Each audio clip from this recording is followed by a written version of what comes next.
Hello, social workers, mental health professionals, and change agents. Welcome to another episode of season 7 of the Social Work Rants podcast. I'm your host, Bas Moreno. Saludos a todos. Greetings, everybody. Thank you for tuning in, tapping in wherever you are watching or listening to this podcast. Appreciate all the love and support. Gracias a todos por su apoyo. I really appreciate it. Hope everybody is doing well out there. And I really stay try to stay cool. It is hot in most of the country. Hydrate yourselves, drink a lot of water. At least in the U.S. So wherever you're at, wherever you're watching, make sure you stay safe, hydrated, stay cool as best you can. You follow the podcast on all social media platforms. At least I call it the traditional ones. Instagram, Facebook, and Twitter for our podcast on Instagram at the Social Work Rants Podcast. That's all one word. I'm not scared of Elon, so follow the podcast on Twitter at Social Work Rants. I'm trying to help Elon Elon out, even though he don't deserve it sometimes. So, and follow the podcast on Facebook, aka Meta, at just type in the Social Work Rants podcast, hit that like button, and of course YouTube, hit that red subscribe button. However you listen to podcasts, make sure you rate it, subscribe, download episodes, however you consume the content. Try to have a lot of different amazing social workers on, and even non-social workers. Try to educate fellow social workers how to use transferable skills and different things not related to social work, because there's more than one way to make money, and doesn't always have to be in social work. So um, that being said, this podcast is sponsored by Bad City Entertainment LLC. My business, I'm focusing now in terms of providing financial education for people of color. You can follow my business page at Bad City Consulting. The summer of the change of direction of the business. So that's in the works, and making time for it has been kind of difficult, but we're making it happen. So, disclaimer: this episode, this podcast is for education purposes only, or entertainment purposes only. If you are going through a crisis, please call 988 or call 911. Go to your nearest emergency room. You have a therapist, call your therapist. If you have a psychiatrist, call a psychiatrist. Go to your nearest ER. For my out of the country, watchers and viewers or listeners of the podcast, whatever your emergency services is, phone number, use that. If you need to seek help, it's okay not to be okay. Just seek help and talk to somebody. So we love you. We need you around. So that being said, talking about finances and social work a little bit. Pleasure to talk to Taylor today. Taylor, how you doing? Hey Bass, good to be here and chat with you. I'm glad we were able to connect and I know, uh, see, it was we have to thank Twitter, unfortunately, for having I our keep path I keep crossed. telling people social work Twitter is the bomb. I really want to say another word, but this episode is going to be on YouTube, and I would like to achieve my goal of monetization. And so I will not use the word I want to use, but social work Twitter is the bomb. It is the bomb. Yeah, uh, it's um, really fun. even though there's people, it hasn't been like really because of everything Elon's doing, and then Threads came out recently, so everybody jumped on the Threads. The podcast of myself, I'm not on Threads. I want to see how it Yeah, is first, and all the kinks, and yeah. It was really I'm on Threads, and it was really interesting when it came out and just looking at the interface and some of the features. They still have a lot of features that they want to add, but just it looks exactly like Twitter. It's just, like I just how Twitter, how it used to be that you actually could see the thread and I don't understand how other platforms can make an app that looks exactly like another one. I don't get that. But anyways, that's not what we're here to talk about. Which is why Elon supposedly wants to try to sue. So. And don't really blame him if he got a case. No, no, agreed. Just go back how it used to be. It's funny because I only got on Twitter because I got tired of got to wait till like ESPN Sports Center to Mhm. find out all like the breaking news or something like that, and then like let me get on Twitter because I find out in real time who signed where, like any free agents with the sports. So that's how I, and then kind of like evolved with doing the podcast and social work Twitter and see all these amazing people. I would say like 98% of it is amazing. There's a lot of dope people. I have dope people on because of Absolutely. Twitter, and so I still use it. It has been my favorite platform, so I'll still on it and rock it. Yeah, Uh, same. for my sports fans, as soon as Adam Schefter and Woj and Shams they stop breaking news on Twitter, then okay, that'll be my time, my time be up on Twitter. But until then, like I still rock it, and any like negativity that is on it. That's why they have a mute button. That's why like you just Hmm. delete whatever. Block. So Yeah. there's ways not to consume the negative stuff unless something like really happens, like oh, shootings, unnecessary killings, or unarmed African Americans. That you see the videos and all this stuff that's constantly happening. And so it doesn't matter what app. It's not just Twitter. You see it on any app, and that'll be on your feed. And like so, it's uh, definitely take your social media breaks if you need to in terms of self care. But this episode, we're gonna focus on social work and money. And there's ways to make money. The myth is there's no money in social work. You use your transferable skills and skills that you learn in your journey to social work and think outside the box. And part of my podcast is the ways to think outside the box, and you can listen to past episodes. I've had entrepreneurs who are not social workers making money and real estate, and we could do project management and buildings. And, we talk to people every day, so we could use that. That's one example. Use the social work skills and get into real estate doing that way, and probably making more money doing that than a whole entire year in a social work salary. So depending what state you're in. So um, we can go on and on.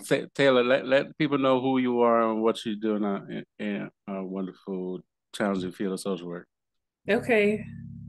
Hello, everyone. I'm Taylor. I live in the Pacific Northwest and I am 5 years post grad school.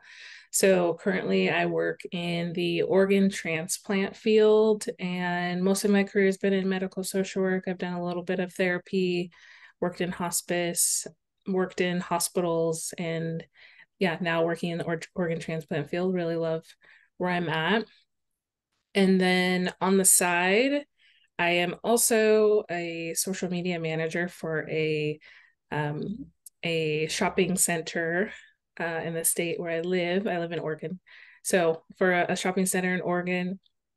And then my passion project is my personal finance blog, which is Social Work to Wealth. And that is where I document my husband and I's debt payoff journey. So last year we started off with $277,000 worth of debt, and most of it is student loans, and we are nowhere close to paying it off. But last year, I was just learning a lot about personal finance and wanted to share what I've been learning. And so the goal of the blog is to educate social workers to feel financially empowered, financially well, and just have a better relationship with their money. And this month is 1 year, my 1 year blog anniversary. So Congrats. thank you. So that's really exciting. And yeah, I've met some great people along the way, including you. And so glad to be here to talk social work and talk money because it's such a taboo topic in Yes. society. It's such a taboo topic. I feel like in the social work field, we're all in this because we want to help and it's not about the money, but it is about the money. We need to pay our bills and we need Yes. to, we need to live good lives too. So yeah, excited to Yes. be here and chat So, money. no, I'm glad. I'm glad. Like I said at the beginning, I'm glad we were able to connect, and I'm on a similar path in terms of my business, and kind of use my personal finance journey to try to help others. That kind of really started during COVID, and just learning, investing in the stock market for the first time. I purchased purchased my home in 2021, but learned like how to like do. I've been doing my homework about Delaware. I was dating my wife like 2016. I started coming to Delaware like 20, I want to say 2017, 2018, and just kind of looked around and see like new homes being built from scratch and like new communities being built, and kind of learning like what the real estate market is, just real estate in general, kind of really see what it Mm-hmm. is. And it helps related to social work because I've done like case management related to housing. I've talked to building owners, building managers, supers regarding the housing social work that I've done. So I was already kind of tapped into that, and my dad has a history of painting and like plastering apartments. He did that for a long time, so kind of see when like I've done like housing inspections for in social work, so kind of use that and put it into practice for my own. And then when the time came, I'm like, we're moving, and then got all the paperwork together for the purchase, and the importance of personal credit, being good, and which helped because I saw the interest rate is almost at 7% currently, and I got Yeah. my house at like 2.75%. So I was like, Wow. so Amazing. and Yeah. it's locked, so it doesn't matter. That's currently 7%, but my rate will be 2.75% as long as I have the mortgage. So it's Yeah. That's amazing. We bought a house in 2020 and had no idea about, the housing buying process. It was just a lot of work, but we were very lucky in that we got a 3% interest rate, which is mm, unheard of now. yes, I think the ability to, to have access that we had access to those lower interest rates, and that definitely helped us qualify for a mortgage. And if we were trying to buy a house right now, we wouldn't qualify because these interest rates, the housing prices, it's ridiculous. And my husband's in school, and so it's just my income. Um, mm, Even though I make a decent salary, I still don't think I'd be able to qualify because of the interest rates and the prices. right. And there's very little inventory even like nationwide, so it's and competing with other people, and like somehow people got money like just cash and pay for a house in cash, or at least most of it in cash. So it's like kind of it's really fascinating to kind of see where the market is currently, or it has been, and how it related to social work. I've been talking about housing quite a bit on the podcast, and especially in the post-COVID era, more we seeing more foreclosures, we see more evictions.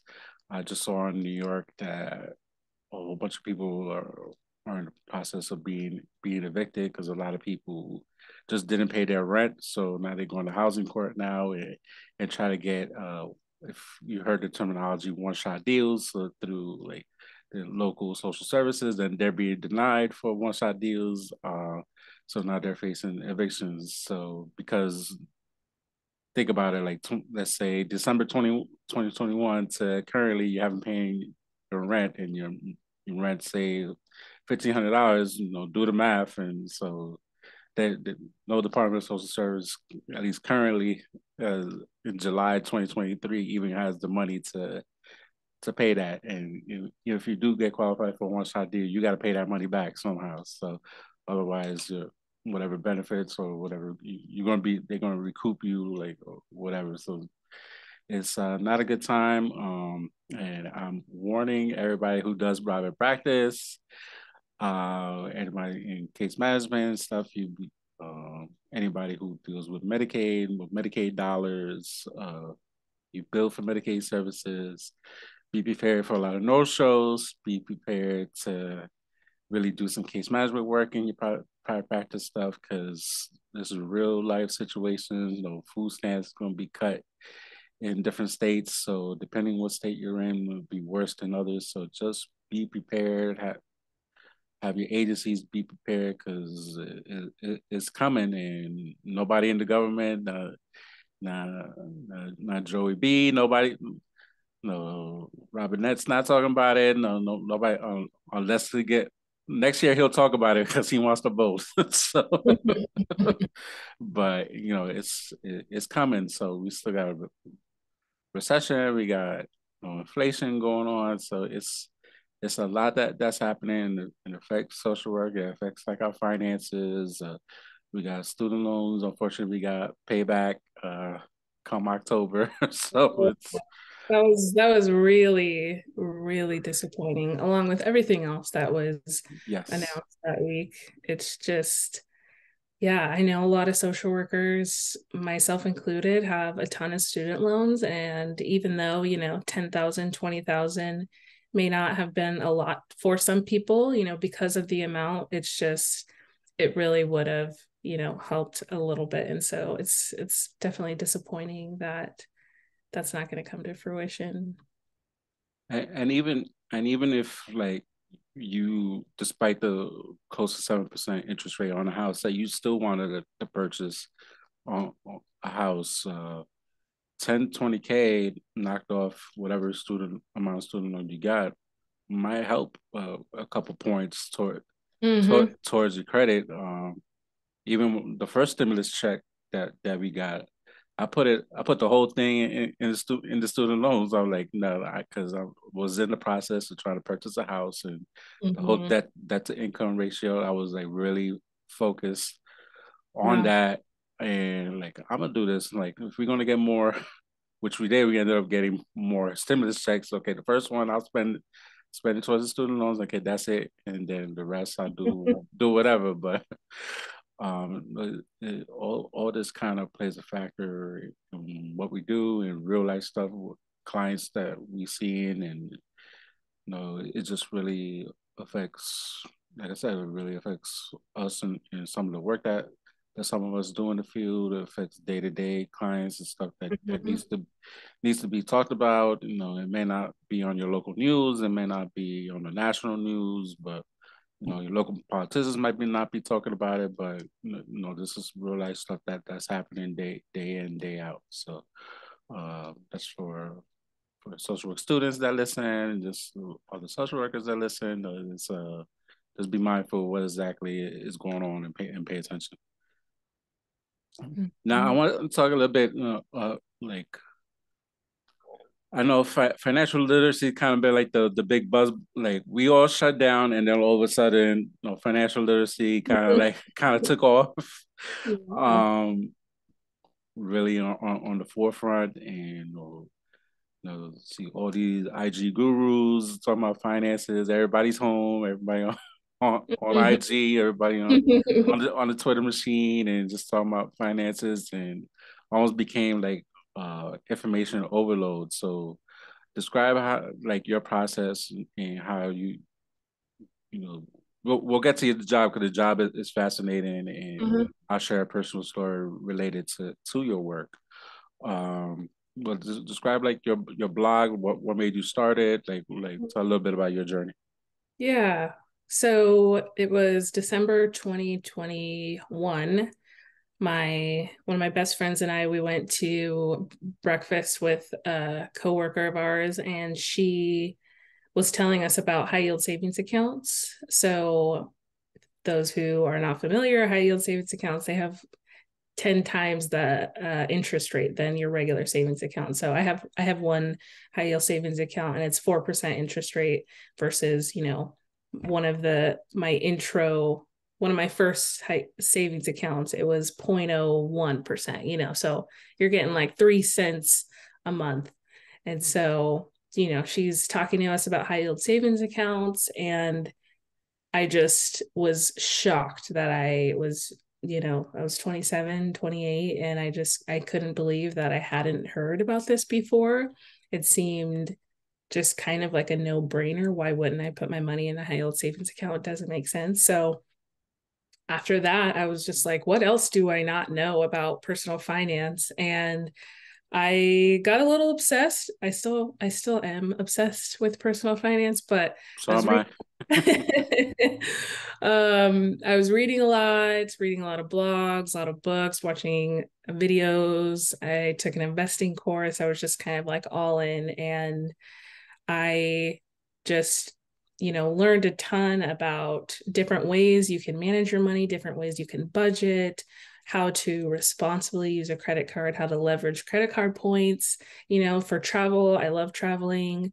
I learned about debt payoff. I had a ton of debt. My husband and I, most of our $277,000 worth of debt was student loans. It's not 277 anymore. It's around like 250, but it's still mostly student loans. And so learning about how to approach debt, I felt like I used to be someone that was always kind of with the mindset of I'll always have student loans. I'm not going to worry about it.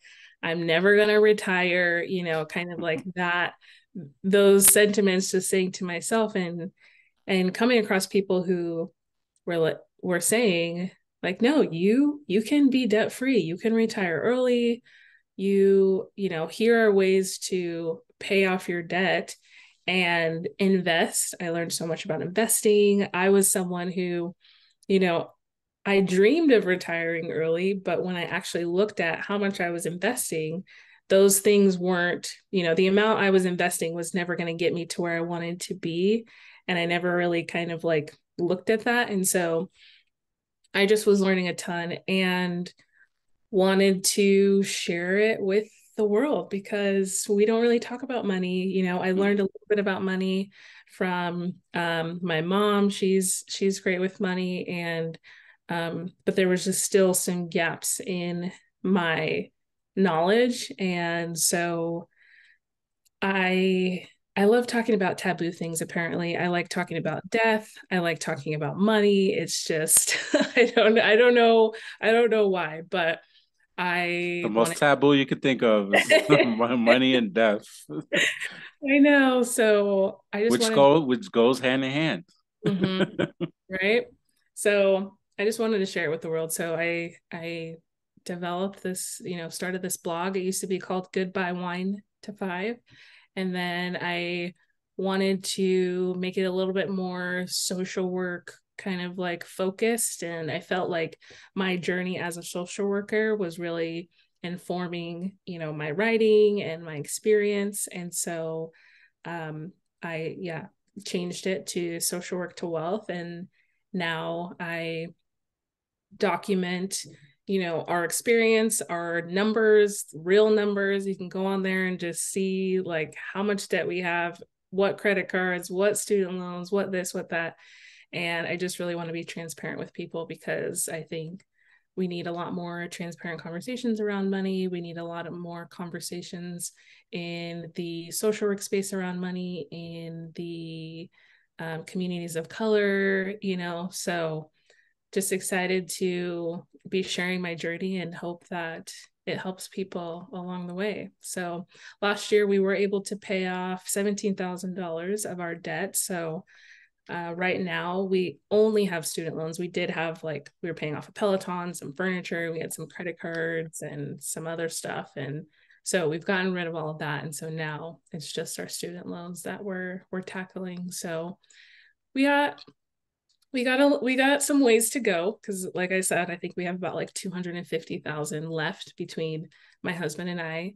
And so yeah, I'm just looking forward to sharing it with people and hope they can apply some of the tips and lessons that I share to their own life. What, where could people find that blog at? Socialworktowealth.com. Or if you're on Instagram, I'm pretty active on Instagram at Social Work to Wealth, or Twitter at Soc, SOC to Wealth. Awesome. Yeah, yeah, it's very taboo in our Black and Brown communities. Sometimes, you can't help not know what you don't know, and then you have kids and you pass down the very little that you know, and it's like it's up to the next generation to try to figure it out. I think now is probably like the best time ever that to gain the knowledge. Even my kids, I have a 14-year-old son and an 11-year-old daughter. My daughter's like, why are you always looking at like finance stuff? Because I'm trying to like learn to help us like to level up and improve Yeah, like our lives, and we want to go on trips, or right. I got paid for school somehow, or you want to go to college. If you want to go to college, and somehow we can figure out how we gonna achieve that, or Mhm. otherwise you have to work extra hard to get an academic scholarship somehow, and Right. you do the extra work and do it. So it's just the important is out there. Like there's so much stuff out there. It's just a matter of finding good, accurate knowledge, which has recently been a little tricky. Mhm. Um, And the time, like yeah, finding the time for it, that's really been like the most difficult thing. yeah, I got a new job last year, and I felt like I had a really good kind of balance between work and leisure time, and I have a lot more time off than I ever have. And so that kind of, I had more mental capacity to, consume personal finance material. And I know that a lot of social workers are just tired at the end of the day. I was in my last job, and it's hard to find the time or the mental energy to sit and, read a personal finance book or watch a class Mm-hmm.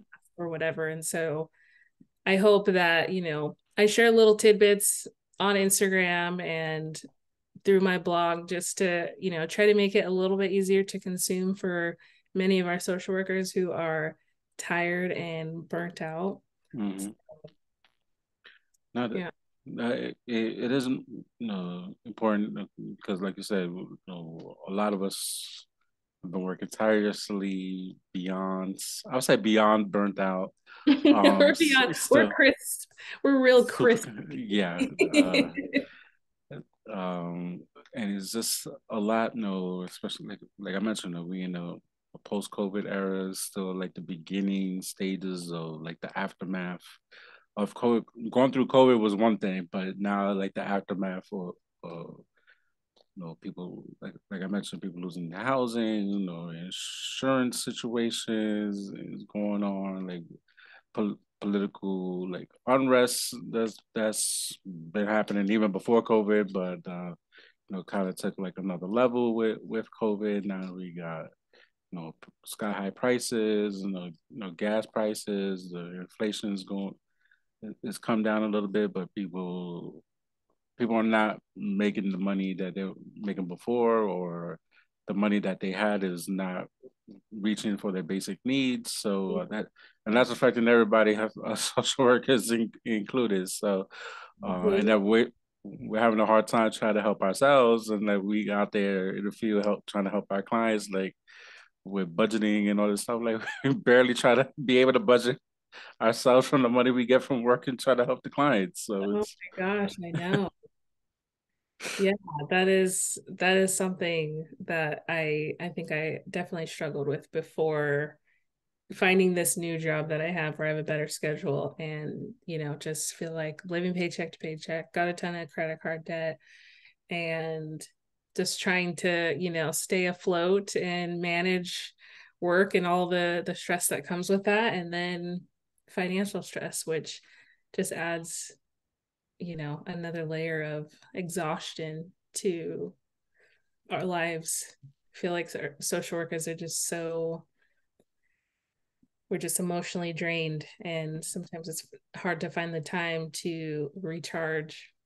And self-care ain't gonna do it. I just posted this the other day. I was like, social workers do not need self-care. We need higher wages and smaller caseloads. Like everyone who is alive on this planet needs self-care. Like it seems like a basic thing to me. Like we need to eat and drink water. Like I don't know why self-care and social work, kind of are related and talked about in the same breath, but we need more money so that we can take more time off and do the things that we love outside of work. No, I love that, and there's a lot of truth into that, because yeah, we need more wages. We the student loan thing. I was starting to like do some research to a little bit as to understand why the 10K 20K wasn't paid off, and why our student loans are probably not ever gonna be Mm-hmm. forgiven. But it's still like we've been out here like helping people and risking our own lives to help people, and it's like the least you could do is like cancel. I always Just help. initially I always said was like, don't cancel everybody. Focus on like doctors, social workers, nurses, teachers, firefighters, lawyers, and police officers. Mm-hmm. And if you want to get you have debt, student loans, and you're not in one of those professions, now it's time to make that switch, because Ooh. people still police forces are still like looking for people. People still looking for firefighters. Like, unfortunately, police officers get killed in line of duty every day. Like firefighters get killed. So they're always going to need people. Always going to need new recruits. And cities are expanding. Like, people leaving big cities and smaller cities. They're going to need more of those in those professions. So you gotta be in it to to win it and get these student loans paid. So that's always been my thing. So I like it. even though the government got it to pay for everybody, but they don't want to. Not anymore. Yeah, especially recently they don't have. No, but I want to get into your organ transplant field. How'd you get into that? Oh yeah. So before this job, I was working at a hospital. So I started working at that hospital in September 2020. And so Mm-hmm. definitely, experienced some COVID surges through that. And we, as social workers, I'm bringing it back to money for a moment because I just Mm-hmm. it's always a part of always a part of my journey. So my coworkers and I were starting to talk about our salaries with each other, being transparent, talking numbers, and we began figuring out that the kind of pay between all of us was not equitable. So we started to kind of make some efforts towards, advocating for more pay. And, we, in the end, I'll just kind of skip to the end. We were successful in getting all the social workers in our health system a 20% raise with Oh, this nice.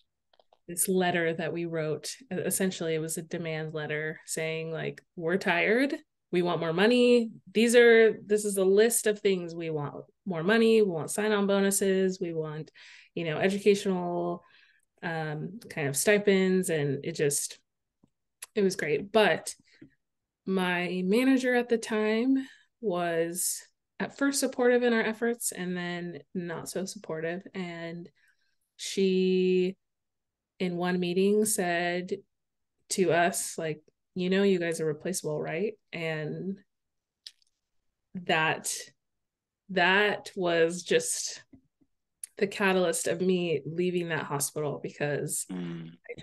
I couldn't believe that she said that. So I began looking online and I found this job in the organ donation field, talking to families about organ donation. And it kind of hit all the things that I really like, working in the hospital systems, but I'm not working for the hospital. We work with all of the hospitals in our service area. And, it talked about supporting individuals through grief, which is my passion, my other passion. And so I, put out my resume, and now I'm a year and a half in. Oh, nice. So let's take a step back real quick. So it is 2020, dealing with COVID in the hospital, Mm-hmm. and which is I'm sure extremely traumatic, Mm-hmm. and got a supervisor that's supposed to be supportive on just on a regular, but you're in a hospital. It's surges of COVID happening, and won't be disrespectful. Like, just basically gave you the three strikes for you to be out.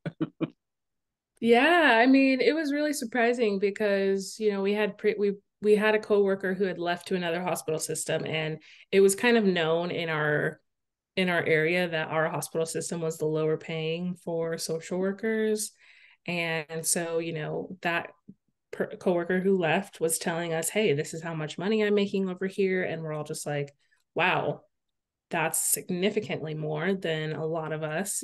So we're talking to our manager, and she's agrees with us that we should be paid more. She's also a social worker. She was a new manager.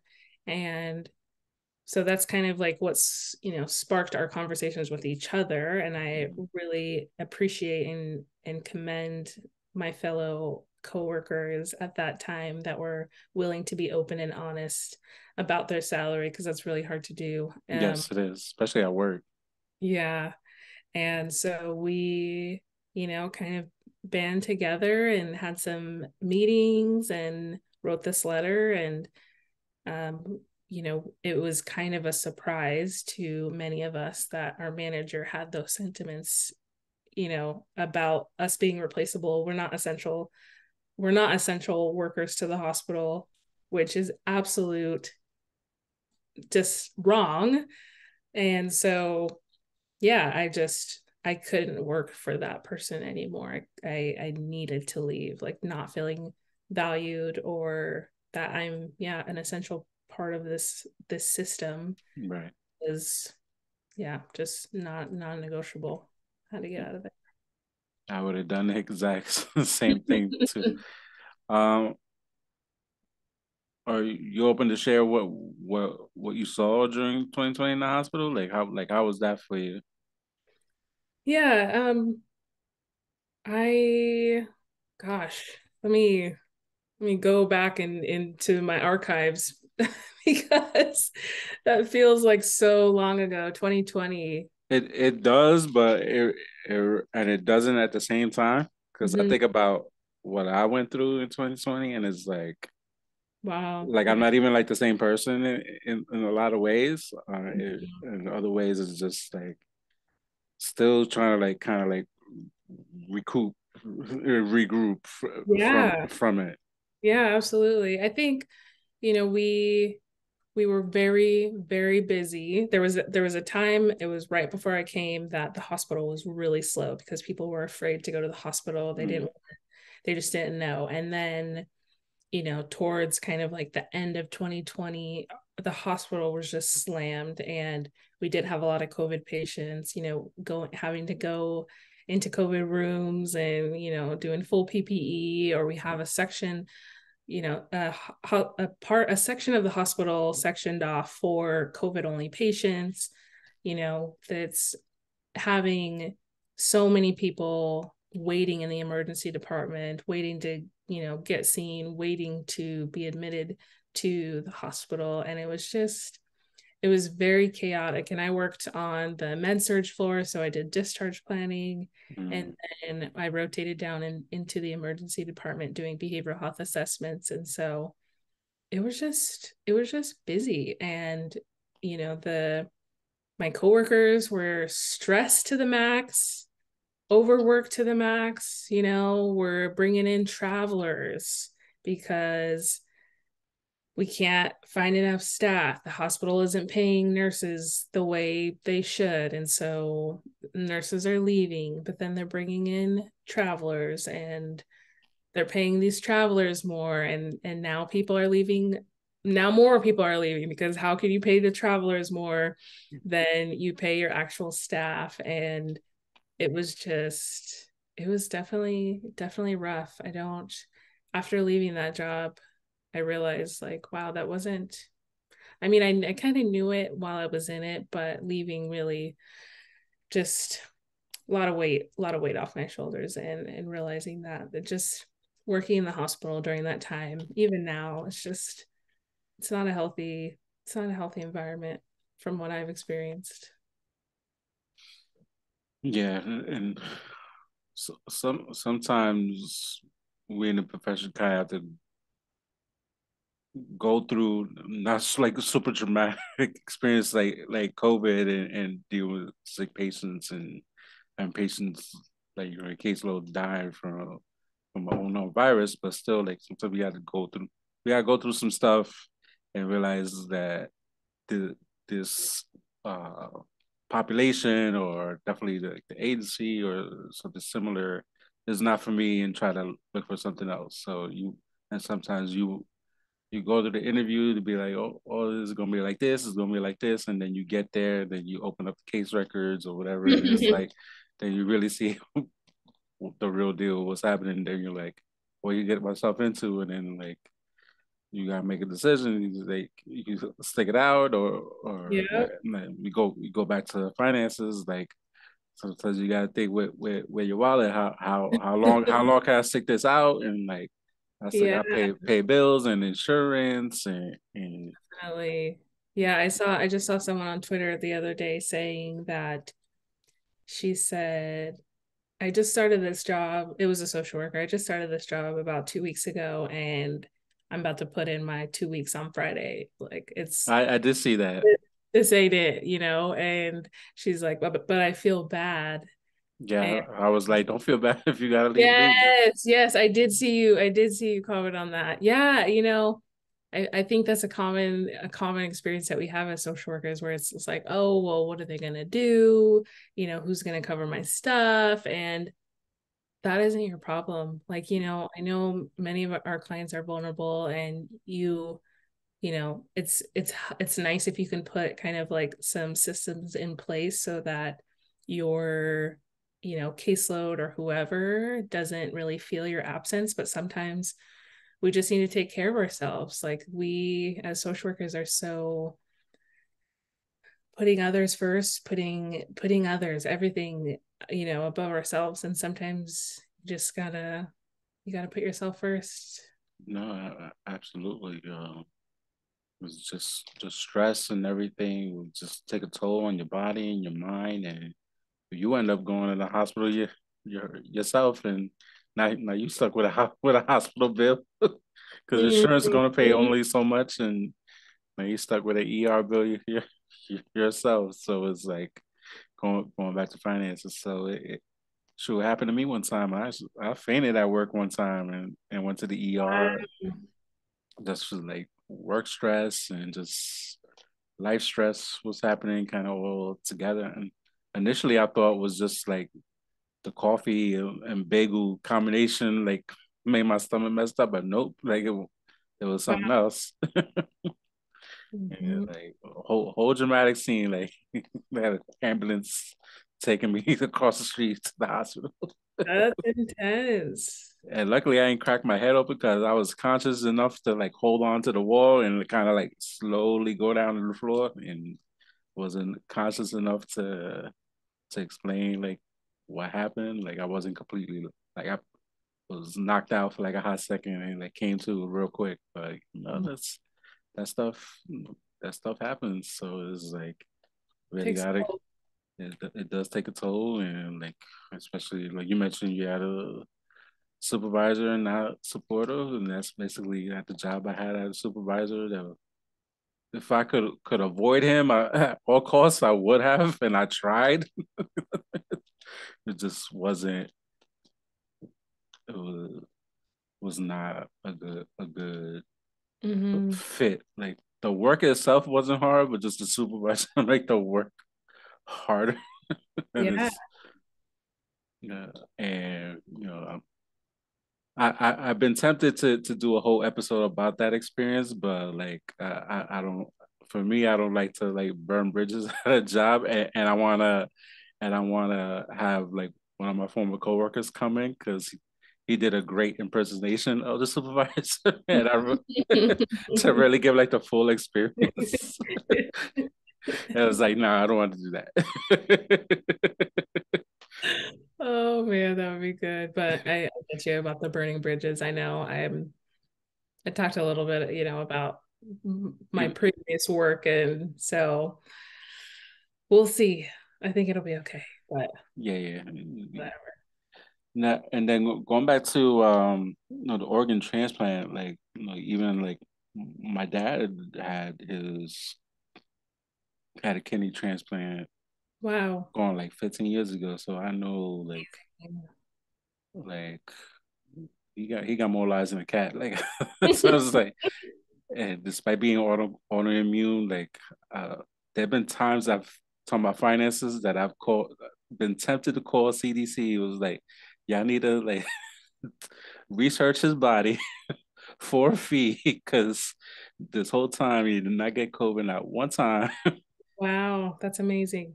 And despite like, and I haven't caught it since like the very beginning before it was actually knew it was COVID. And the whole time I haven't gotten it either since. So it was like, te- test me for a fee. It paid on this is the student loans.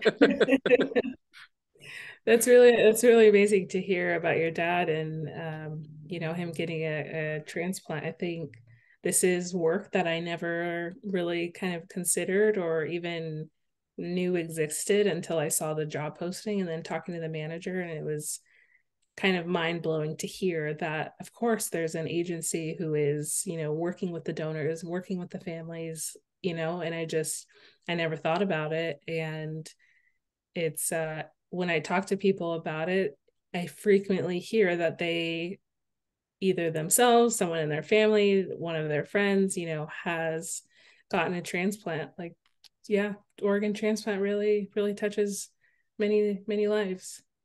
Yeah. Now, do you work with clients that be on a list for something for a long period of time and like do some like counseling on like if somebody is like really anxious, like I need something, be on a list for years, or like what's your day to day like? Yeah, so I work 12 days a month and I work 24-hour shifts because I need to be available. So I'll work like two or 3 days in a row and I'll just be on call for that stretch of time. And I don't work with the recipients, I work with the donors and their families. And so Mm, the donors are typically in an ICU. They have a ventilator and they've either died on the ventilator and they're still, the ventilator's still on, or they have, after the ventilator has been, if the ventilator is removed, they will die fairly quickly. And so I work with the families of those patients who are in the hospital and talk with them about their person being an organ donor, informing them if their person is a registered donor, walking them through that process. If they would like to kind of move forward with donation, my role is to support them through the organ donation process, which, takes anywhere from 1 to 4 days to be completed. So I'm in a lot of hospitals, a lot of travel. We cover a pretty big service area. So sometimes we're driving places, sometimes we're flying commercial, or oh we, wow. we fly on, we have like a private plane that we also rent sometimes. So a lot of travel and, a lot of hospital. I'm still in the hospital, which I really like. I just don't work specifically for, one hospital, which I really like because I don't experience the stresses of, oh, we're staffed, oh, we're really full, or someone called out or whatever. I'm just there to work with the donors' families. So it's really amazing, and it's rewarding to kind of see the impact of, no, to families' grief, knowing that their loved one is going to be able to save the life of another person. It's life changing for everyone involved. No, yeah. Now, do you work with families like like somebody coming in, or someone who's already a donor and who's already like deceased, or they come into the hospital like you said in the ICU, or they pass away? The latter. So Okay. to be eligible to be an organ donor, you have to be in the hospital on a ventilator minimum. So it's definitely not like it is in the movies where you think, oh, if I just get in a car accident, like I I want to donate my organs. And it's, yeah, you have to be in the hospital on a ventilator because your organs kind of need that oxygen Mm, to be transplantable. gotcha. Oh, that I'm like mind blown right now. That's fascinating work. Like, I know. I mean, when I first heard about it, I kind of felt the same way, and it's been a nice merging of all of the things that I love to do. I've always, I was a hospice social worker for a little bit. I've done some grief counseling, and I enjoy doing medical social work, being in the hospitals, and so it's kind of a nice merging of all of my interests. And then on top of that, kind of seeing how rewarding and fulfilling it is for families, like I said, knowing that their person can save the life of someone else. And so it's really amazing. It's an amazing experience to be a part of. and the potential of the time that you're just on call to focus on the blog and the side business.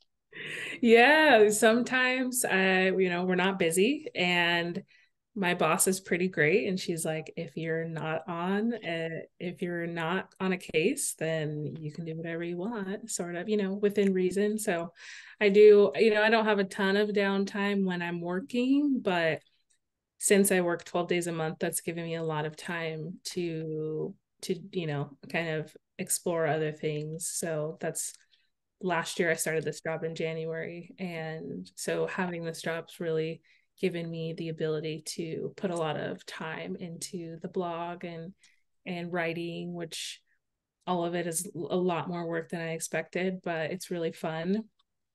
So yeah, very, very grateful to have this situation.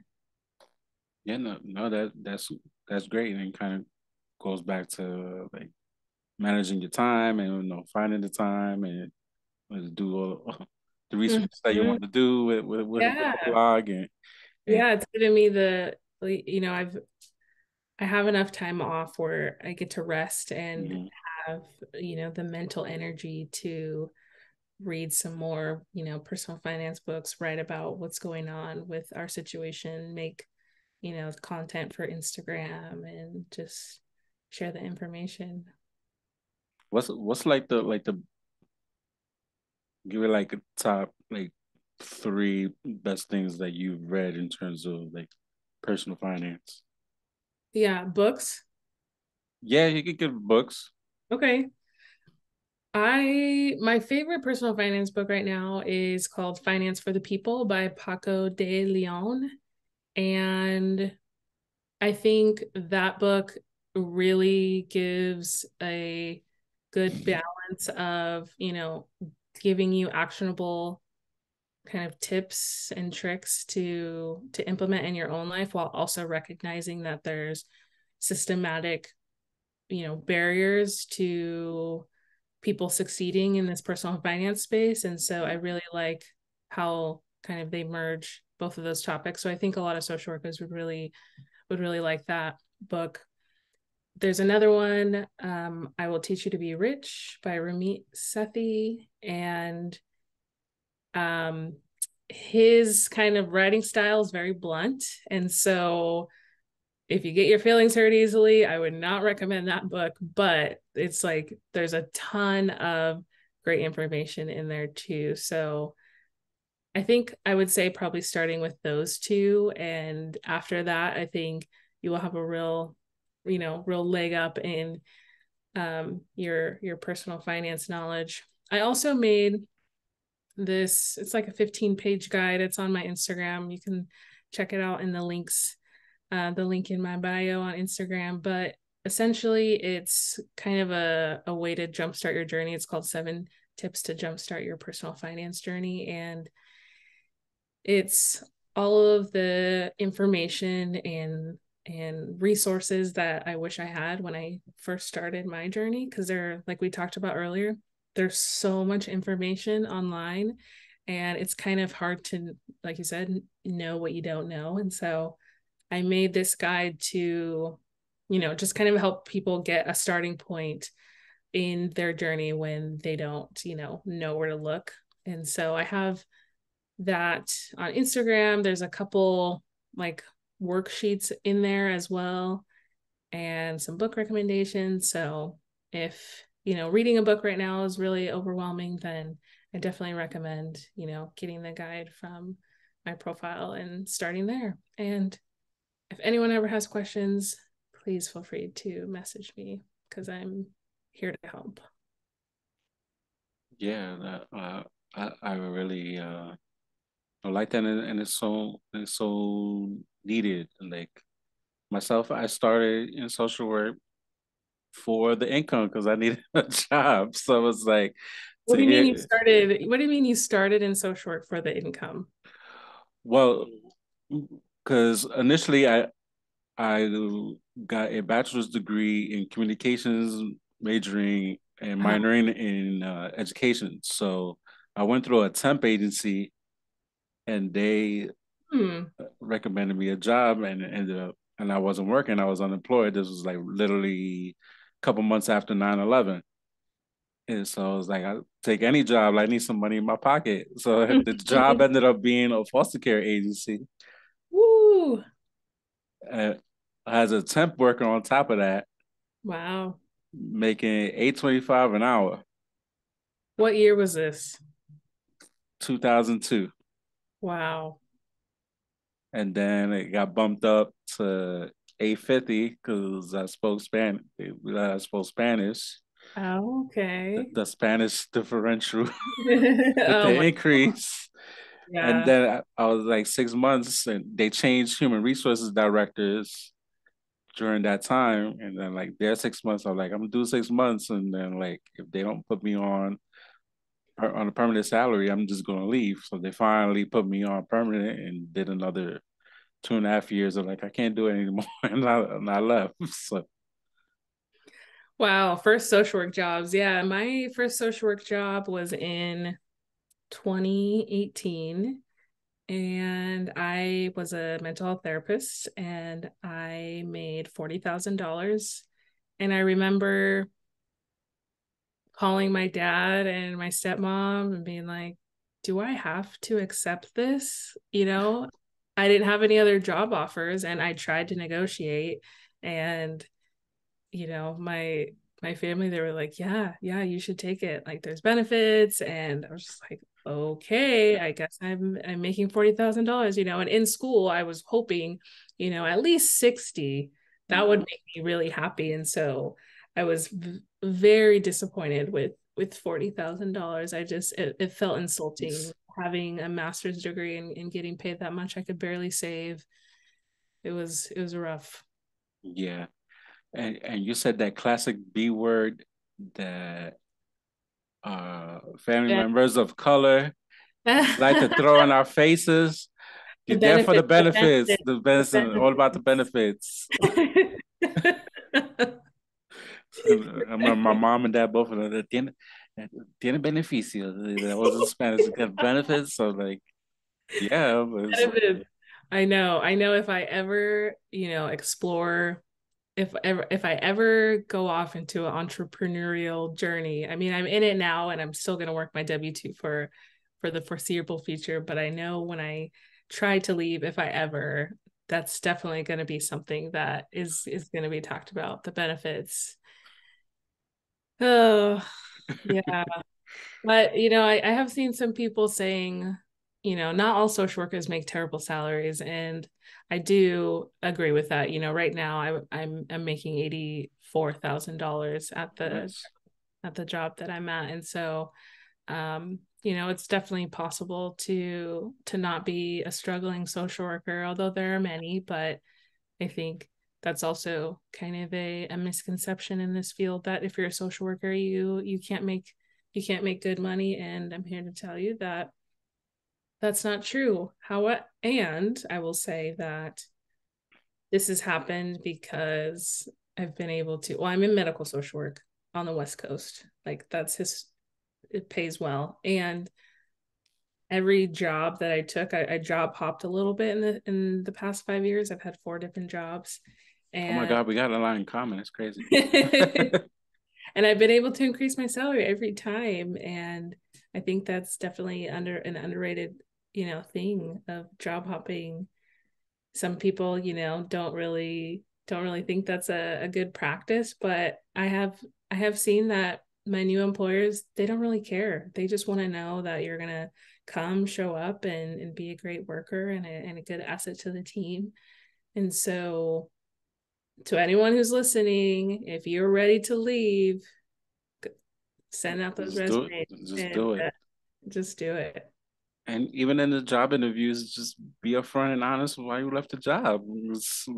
The worst case scenario is that you don't get the job. But I've been, especially the last interview for the job that I'm working now, I was, you know, mentioning like I was going to get married in like a few weeks, like planning my wedding. I was like just coming from like a job where like I couldn't stand the job, like the social work, the school social work job, and like the Mm-hmm. dramatic experiences I was going through like at the Mm-hmm. job, and not having like supported like supervisor and all this stuff, and like the job before that I had. So and then the job what I had in New York because most of my experience was at New York at the time and experienced like going through COVID and like lost my mom, lost clients and Mm-hmm. all this stuff. So it was like, kind of like had Frank and the person who like taught to me was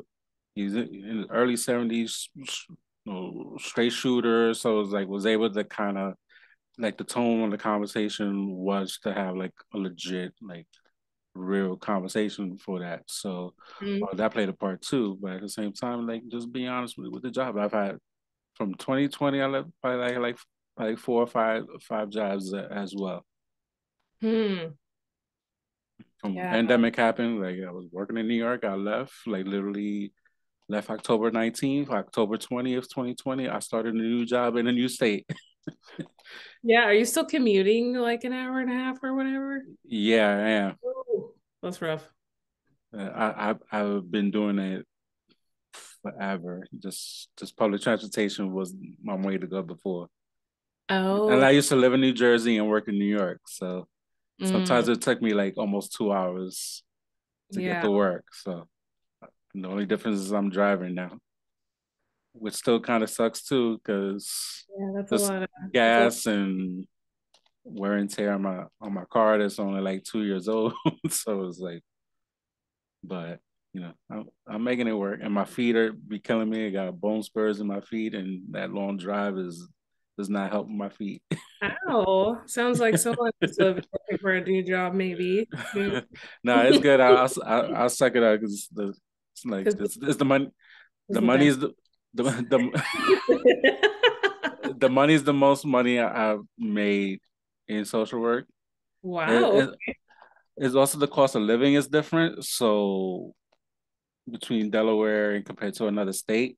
So salary wise, could be making more, but because it's Delaware, like, and unless you're like a LC working somewhere, you Mhm. make more money, or doing something like remote in tech, doing something that's just probably for what I've seen, make more money than what I'm currently doing right now. And all the clients come to me, so the only wear and tear on my body is the drive to work. Oh, okay. So compared to school social work, that was literally chasing kids in the hallway. I And can't. now, so a whole wonderful change. That's good. That's good at least. Okay. So I'll just drive every day with my music and singing top of my lungs, driving and cursing out my fellow drivers on the way. And Kind of nice to have a drive and just kind of zone out and listen to your music or podcast or whatever. I wish my car was able to like the my wife's car. I could do that. Like listen to the podcast and it'll come out from the car. Like my car won't do that. So I was like, because I purposely would like be listening to some finance podcasts all day, Yeah, every day. yeah. What finance podcast do you like or that you've been listening to recently? For a while, even before COVID, I was like I like Gary Vee stuff, like very like inspirational. Hmm. Um, got into Earn Your Leisure like late 2019, definitely 2020 was all about Earn Your Leisure and just everybody that they put on. Hmm. Afterwards, like their ecosystem like, and following everybody that's been on the show, like Wall Street Trapper. He's social workers would like him because he talks a lot about financial trauma and just like the Hmm. terminology like related to like Wall Street Trapper.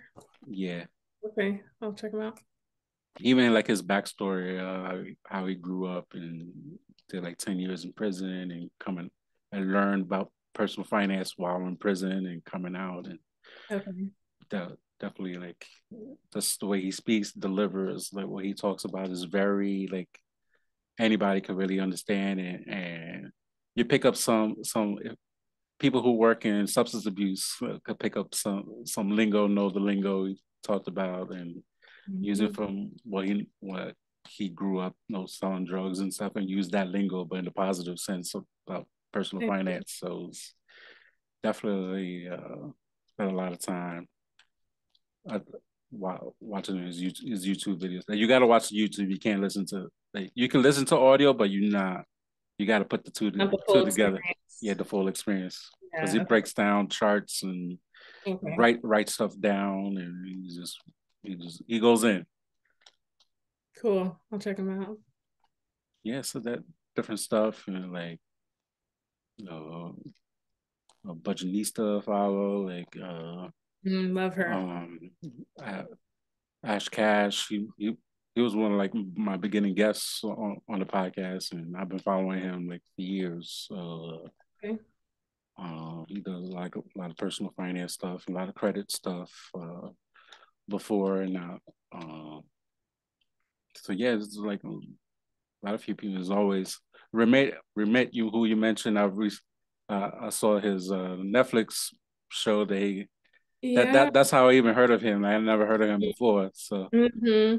Yeah, that was a great show. I really appreciated how he brought on, various people and talked about their money journeys. Yeah, if anyone hasn't seen it, it's on Netflix.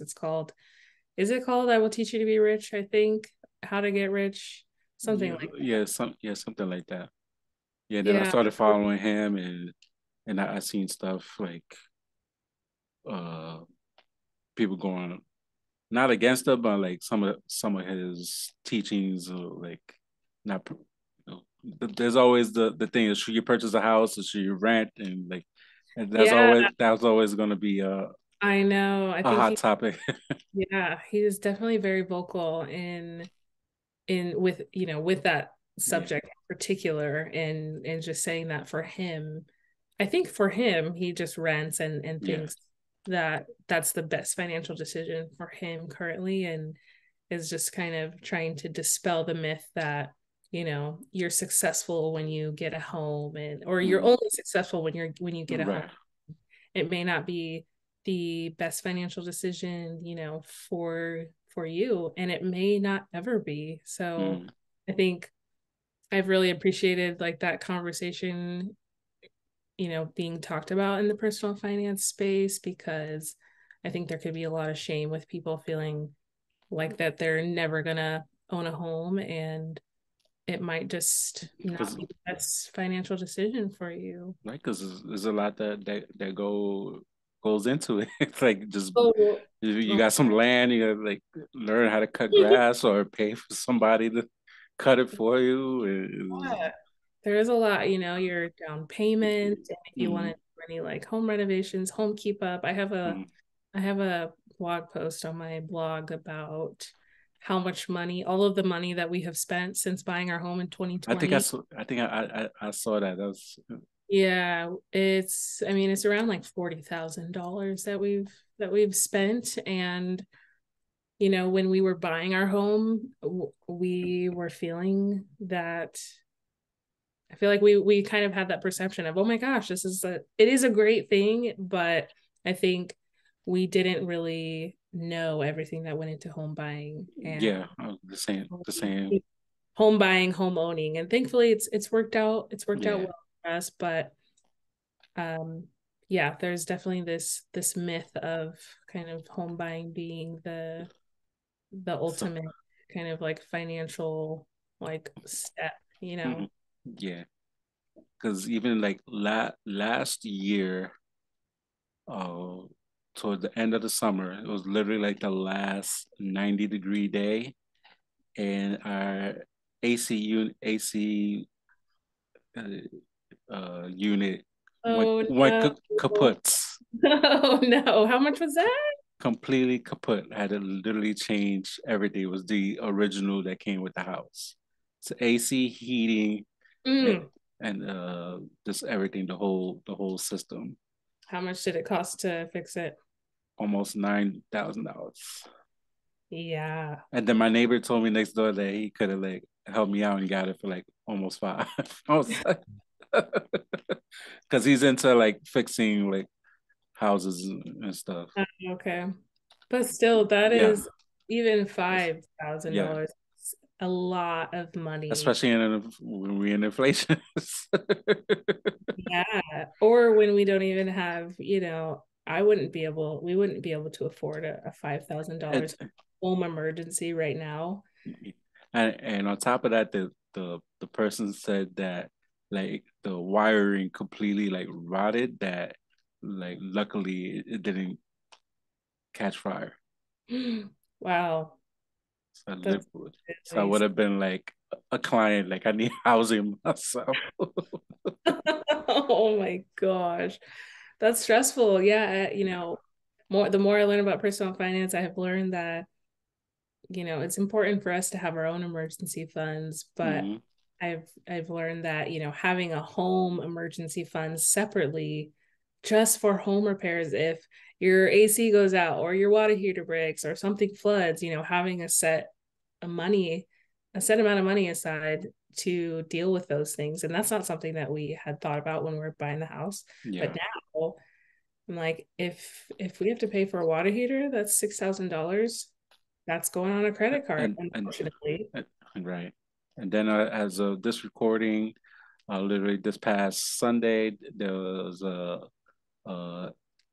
EF1 tornado that touched down maybe like a 15-20 minute drive from my house. Wow. That literally I've like driven by where it touched down. So, Wow. so I got to deal with that. I'm glad you are okay. Yes. So there's all this stuff in terms of, but the reason like I definitely between renting pretty much my whole life, living in an apartment like my whole life, and it was like, and then like I had a bad experience renting an apartment that was inside a kind of two-story house, and the neighbor being a drug addict. Mm. So that. that first little taste of inside a home, but Mhm. the landlord messed it up with his throwing raves like overnight and drinking and drug parties. Yeah, I mean, I do love our home, and it's been really fun being a homeowner because we could just do whatever we want. We can paint whatever we want. We can Mm-hmm. do whatever we want to the yard within reason because we do live in we have a homeowners association, but that's been really great. So I don't want to like discount homeowning.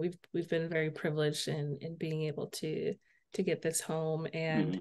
know that our mortgage isn't going to be increased. Like the amount that we're paying is what we're going to be paying for 30 years. And I know that people, have that very real stress of, is my rent going to go up next year? I've heard of stories of landlords increasing rent by, $500 and just ridiculous amounts of money. So Mm-hmm. definitely, there's some security in having your home, and so definitely don't want to discount that. One Yeah. thing that I was shocked about was I at the time was making, I think I was making about $56,000, and we were just looking at my income because my husband was still in school, and we were able to buy this home for 320, and we put like a $15,000 down payment, which came from us canceling our wedding. That was like what that was wedding savings that we've been Mm-hmm. had been saving for a year and a half or so, and so we decided to use that as a down payment. So we did have a lot of family help with that. So shout out to my family for helping us get into this No, place. But absolutely. we sorry, where was I going with that? Oh, just I was really surprised that I, was making $56,000 and was able to qualify for this mortgage. And so I have told people that, you know, I think people just assume that they won't qualify for a mortgage with their salary, like, oh, I don't make enough. But and the calculators online, like they don't really take into account like your whole financial picture. So just go talk to someone at a bank, like a mortgage lender, and Mm-hmm. just have them like run your real numbers and see if like you even qualify. And we also use this program called Homes for Heroes, and social workers are heroes, so they qualify.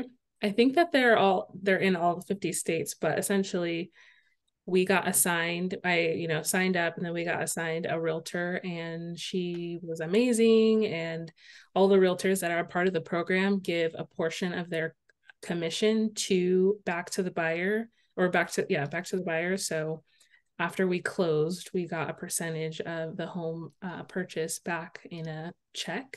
And Oh, nice. it was about like $2,000. So it helped. We needed new furniture and Exactly. New furniture. a whole bunch of stuff. Yeah, so Homes for Heroes, definitely Wow, look I didn't. I at wish I heard about that when I was that. looking, Hmm. especially trying to buy furniture and actually get the furniture during COVID was not Oh, fun. yeah. I spent a lot of time sitting on the floor, sitting on the steps, on Zoom calls while working and Oh man. unpacking. So got in trouble for like doing a Zoom call on my bed at work. There's like Oh no. because I forgot because I didn't know how to do Zoom backgrounds. So I was like I literally just I didn't even move yet, but it was like staying with family and like everybody was on was doing their work. So like it was the only place I Yeah. could go. So You're like, you know what? These are hard times. Like, give me a break, goodness. They're like, Bass, we need to talk with you after the meeting. and nobody even talked to me directly about it. That was the thing. I was like, Hmm. oh, I heard you was on the bed. Don't do that. Oh, like show me how to do a Zoom background. Yeah, no, definitely. I see you got it perfected now. Yeah. All right. Now, this is a great conversation. I hope people grab some gems from this conversation and we have more transparent conversations. Just relationships, or you think about getting into relationships, definitely talk about money, talk Mm. about debt, because Yeah. money can ruin relationships. That's one of the main things people get divorced over is finance stuff. So and even in school, like social workers, we need to be in it for the income as much as the outcome. And Mm-hmm. there's money to be had. Just use Yeah. your skills, continue to learn about your transferable skills to do other things, and maybe you just quit social work altogether and go into something else and you use your social work skills and land a better paying job. So like who knows? So just it's always good to think outside the box and try to do a couple different things. One, you lose a job one end, you got something else on the side to keep keep those bills paid, and we got the student. We got budget for the student loan payments That's coming what up. we're gonna do. I have learned that social workers, we are so employable. It's amazing. I feel so privileged to have this degree because I know that I will not be without a job for very long. That's one of the things when I moved to Delaware, I didn't like I knew I was gonna land a job, like get a job Mm. somewhere. So I really didn't do a lot of research into Mhm. what's out there. Like I knew I was gonna uh have to take a pay cut because of the cost of living is cheaper compared to New York.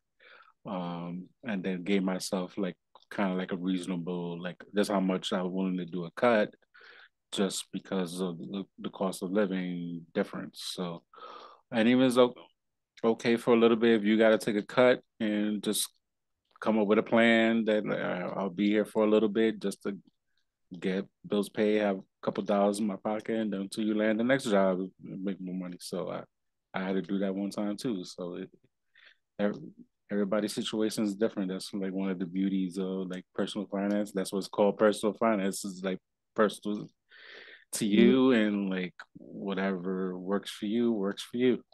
Mhm. I love it. Thank you so much for your time, and Thanks, well guys. well Great together together we're gonna save Twitter with the personal finance. We'll save Twitter, we're saving our social workers, we're making sure they get the bag and